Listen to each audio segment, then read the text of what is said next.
Hello everyone, আপনারা কেমন আছেন?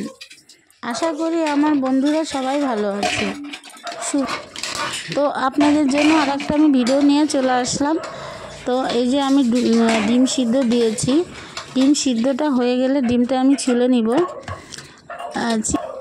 তো ডিমটা সিদ্ধ হয়ে যাওয়ার পর ডিমটা আমি ছুলতেছি। ডিমটা ছুলে নিব। ছুলে নেওয়ার পর পেঁয়াজ রসুন দিয়ে রান্না করব। তো ডিমের ভুনা রান্না করব।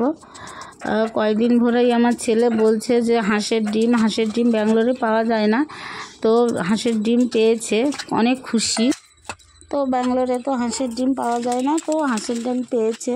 তো আমার ছেলে আবার ডিম খুব পছন্দ করে, তো হাঁসের ডিমটা একটু বেশি পছন্দ করে। বাড়িতে গেলে তো হাঁসের ডিম ছাড়া ওর কোনো কথাই হবে না, মাংস দিলেও ভালো, না দিলেও ভালো, তো ডিমটা খুবই পছন্দ করে। তো আমি ডিমটা নিয়ে এসছে ছেলে, তার সেই ডিমের ভুনা করছি। তো বন্ধুরা, আপনারা দেখতে থাকেন ভিডিওটা, কি আমি রান্না করছি।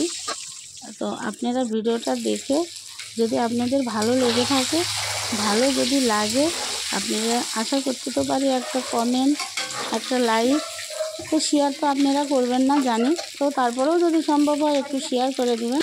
বন্ধুরা, ভিডিওটা পুরোটা একটু দেখতে থাকবেন।